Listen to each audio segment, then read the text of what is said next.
Evening to you, traveller. Once again you have sought me out so as to hear another one of my many anecdotes. Recently, someone told me dedication to duty is something to be admired. However, this individual also admitted that dedication to duty can often lead to weakness. Come, traveller, huddle around this fire that I so conveniently prepared, and listen to the tale I call the Stationmaster's Ghost. Anyone who works on the railway will tell you one of the key elements crucial to the livelihood of a railway are stations. Without stations, passengers would not be able to board trains, meaning they'd be forced to travel by road. The ever-essential upkeep of the stations ultimately falls upon the station master, and it is their responsibility to see their stations run efficiently and effectively. Unfortunately, there was one station master who took his responsibilities far too seriously. His name was Edmund Jacobs. The only son of an LMS station master, he was a strict, harsh, and unforgiving man who treated the regulations as if they were a Bible. Many who worked under him claimed he ran his station like a South American dictator, often reprimanding and punishing people for the slightest offences. For instance, if a train was a second late, he would call the crew incompetent and report them for being behind schedule. He even reported crews if their train was a second early. Even the passengers disliked him, as he was often curt and blunt with them, unless of course they were someone of importance, where he showed a little decorum even if it was false. Many staff assigned to his station soon transferred elsewhere, as he found him intolerable to deal with. Once, a workman who witnessed him physically assault a buffet girl for accidentally spilling tea on his uniform made a solemn prediction. That evil man will get what's coming to him. You mark my word. And sad to say, a year later, the prediction came true. Late one night, after the station had closed for the night, Mr. Jacobs was in the middle of what he called his last inspection before heading home for his dinner. It was whilst he was inspecting the fire buckets on the platform that a scrap of paper caught on the wind blew onto the line. To Jacobs, he regarded it as if the wind was daring to disrespect him, and without a second's thought, he leapt down onto the track without looking. As far as he was concerned, there was no need to look, for he'd seen the last train off an hour ago, and the next one would not be due for another 2 hours. But, I'm sad to say, he was wrong. Unbeknownst to him, a special consignment to the terminus had been scheduled at the last minute. The signalman had received it, and, having observed Edmund Jacobs inspect the tracks earlier, foresaw no reason to halt it, so cleared it through. Seeing Jacobs on the track, and knowing he was going too fast to braking time, the driver of the special pulled hard on the whistle with all his might, but the warning was too late. Station Master Edmund Jacobs was dragged under the wheels of the speeding train. Once the train came to a stop, the guard called for an ambulance and the police, but Edmund Jacobs was declared dead on the scene. Shortly after his death, a new station master was assigned to the station, but a day later the man quit. Another was immediately found to take his place, but like his predecessor, he too resigned from the position. Months went by, and every time the same thing would happen, and each man would have the same reason. They all claimed to have sighted a figure resembling the former station master, Edmund Jacobs, and said the cold and malevolent expression on the man's face chilled them to the bone and filled them with a sense of dread. One man even claimed, "It were as if he was warning me it was his station, and if I valued my life, I'd get out whilst I could." Due to the refusal of any man offered the job, and with the other staff too feeling the wrath of Mr. Jacobs, the railway had no alternative but to close the station and let it fall into disrepair. The years passed, and the discovery of the ruins of a medieval fort resulted in an increase in tourism to the surrounding area. Road transportation could not cope due to the number of visitors and the limitations of the narrow country lanes. As a result, it was decided that the station was to be reopened. The Fact Controller explained this to Henry. "I want you to take an inspection crew and I up to the old Harwin station. Its proximity to the medieval fort makes it reopening essential to head office." Harwin Station, sir? But isn't that the station that's haunted? There are no such things as ghosts, Henry. Edmund Jacob died as a result of a tragic accident and was laid to rest at St. Alden's churchyard. He is not roaming the old station as a ghost. With that said, the Fat Controller walked back to his car, but Henry was not so sure. Nevertheless, he collected a brake van and met the inspection team at Knapford before taking them to the station. The inspection team dismounted from the brake van, and the Fat Controller spoke to Henry and his crew. I've spoken to the foreman of the inspection crew, and we decided we'll insert the old signal box of the old quarry branch line as far as the waterfall. We'll inspect the station tomorrow. And the Fat Controller walked away. Henry sat short of the platform, steaming away whilst his crew chatted with the guard.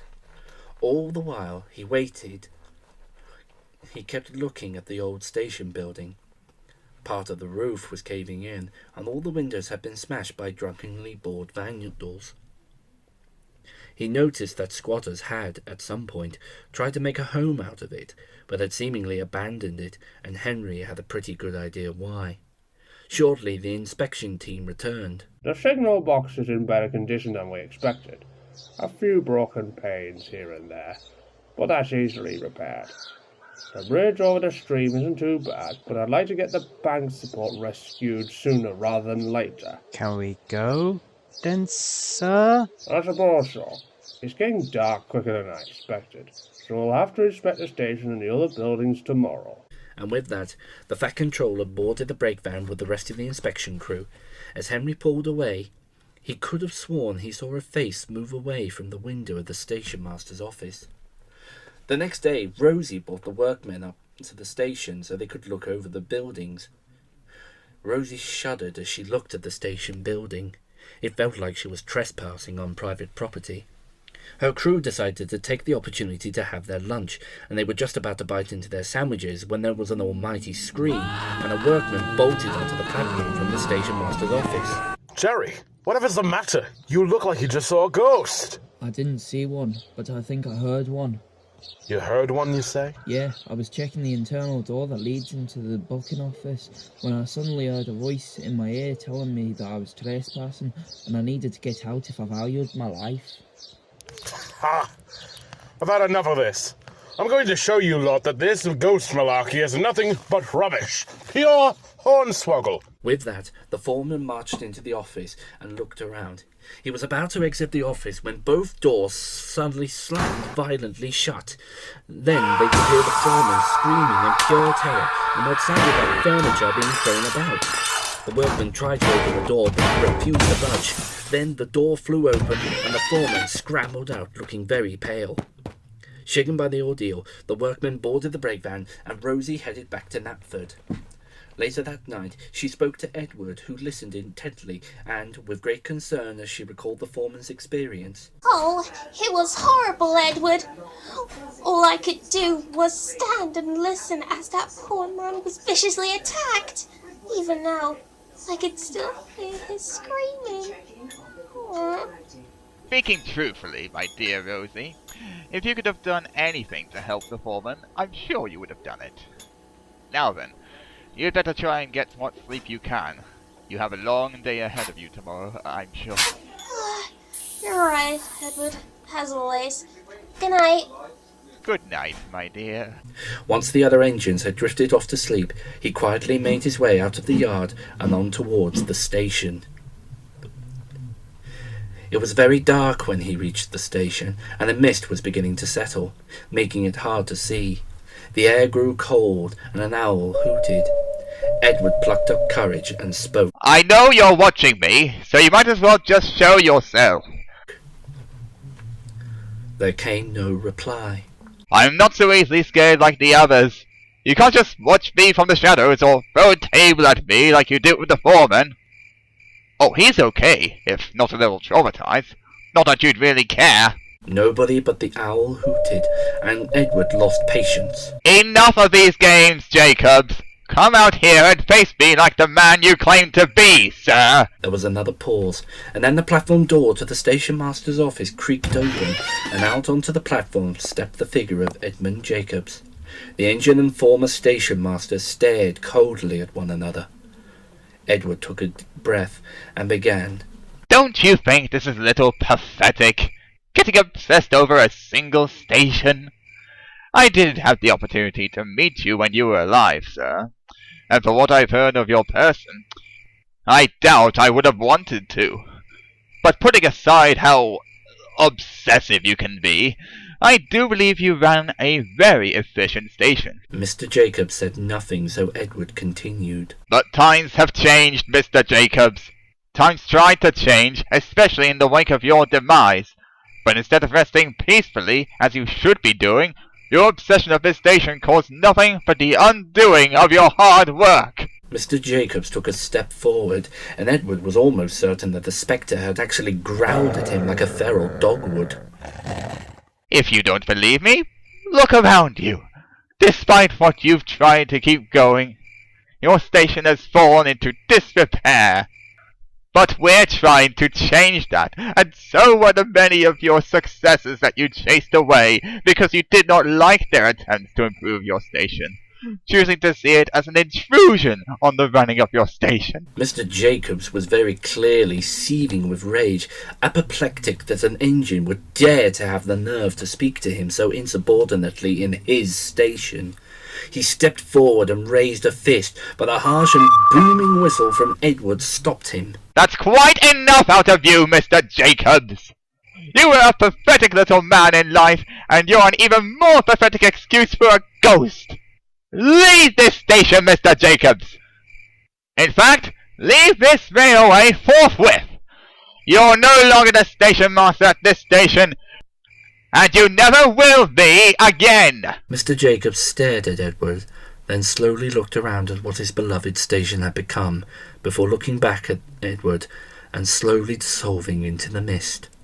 Edward stood for a moment of quiet reflection, before slowly puffing back to Tidmouth Sheds. After Edward's confrontation with Mr. Jacobs, the atmosphere at the station seemed different, almost lighter, and the work crews were able to conduct their inspection on the rest of the station without further hindrance. It was discovered that the foundations of the station were too weak, and so it was decided that the station would be torn down and a new one built in its place. As they watched the demolition, Edward spoke to the Fat Controller. Do you really think he's moved on, sir? I can't say for sure, Edward. But if he is not, then I would advise he does so. I do not care for what he thinks, and I admit he was excellent. And I admit he was an excellent, if more than a little harsh, station master. But his contract of employment with this railway ended the moment he died. As far as I'm concerned, the only connection to Mr. Edward Jacobs will after this station is the tragic accident that happened here 10 years ago. Nobody has seen or heard anything definite of Edmund Jacobs since the reconstruction and reopening of the station. But some still say, when the moon is high and an owl hoots, Edmund Jacobs continues to walk the corridors of the station. As you can see, traveller, Jacobs clung so hard to what he had done to his station whilst he walked the mortal plane, he unwittingly let his hard work go to ruin. Take heed of my words, good traveller. Be proud of your achievements in life, but do not let them consume you, lest you wind up the same as Edmund Jacobs. Ah, the clock doth toll the hour, and summons me back to my work. Step lightly as you walk through the fog, dear traveller, for you and I are not the only thing that inhabits it.